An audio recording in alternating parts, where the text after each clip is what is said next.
जय माता दी मित्रों, स्वागत है आपका कथा रागा में। नवरात्रि का 8वां दिन माँ महागौरी को समर्पित है। हम आज इसी दिन के बारे में चर्चा करने वाले हैं। महागौरी यानी माता पार्वती का ही दूसरा रूप। इन्हें सौम्यता और शांति का प्रतीक माना गया है। आज हम सुनेंगे माँ महागौरी की कथा, स्वरूप और महिमा। माँ महागौरी का वर्ण हिम के समान श्वेत है, इस कारण उन्हें महागौरी कहा जाता है। ये 4 भुजाओं वाली हैं, जिनके एक हाथ में त्रिशूल, दूसरे में डमरू तथा 2 हाथों में भक्तों को वर व अभय प्रदान करती हैं। माँ का वाहन वृषभ यानी सांड है। उनका स्वरूप अत्यंत शांति और कोमलता से भरा हुआ है। भक्तों का विश्वास है कि माँ महागौरी की आराधना से जीवन के सभी पाप धुल जाते हैं और आत्मा निर्मल हो जाती है। क्या कथा है या क्या पौराणिक कथा है, इसके पीछे चलिए जानते हैं।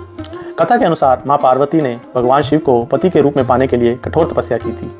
वर्षों तक की तपस्या से उनका शरीर काला पड़ गया था।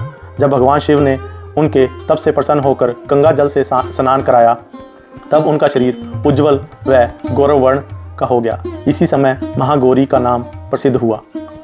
माँ महागौरी का यह स्वरूप बताता है कि तपस्या भक्ति से साधक के जीवन के सारे अंधकार मिट जाते हैं। आत्मा शुद्ध होकर दिव्यता को प्राप्त करती है।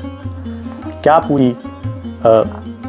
पूजा विधि और भोग की विधि है, उसे हम जानते हैं आगे।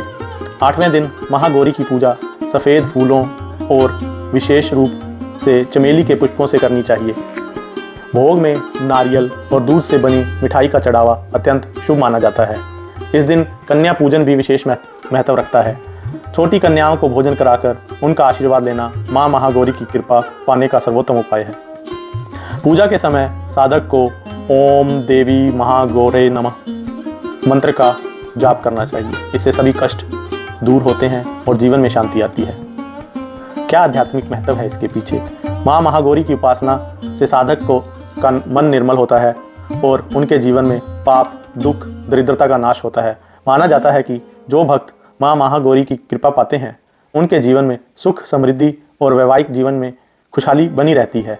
मित्रों, यह थी माँ महागौरी की कथा। और अगर हम किसी स्त्री के ज़िंदगी को माँ महागौरी के इस पड़ाव के साथ कंपेयर करते हैं, तो हम पाएंगे कि स्त्री अपनी सारी जिम्मेवारियाँ निभाकर अपने आप को एक तरह से कठोर तपस्या करने के बाद पाती हैं कि वह सब कुछ पा चुकी हैं और अब जितनी भी परेशानियाँ थी ज़िंदगी की, वो दूर हो चुकी हैं। अब वह एक तरह से माता महागौरी का ही रूप हो गई हैं, जो कि 8वें नवरात्रे में हम माता महागौरी के रूप में मनाते हैं।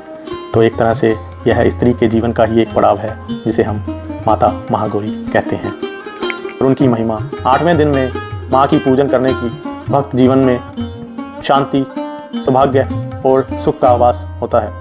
अगर आपको यह वीडियो पसंद आया है तो कथा रागा को सब्सक्राइब करें, वीडियो को लाइक शेयर करना न भूलें। कल हम 9वें दिन की कथा या फिर कहें हम माँ सिद्धदात्री की महिमा को सुनेंगे। जय माता दी।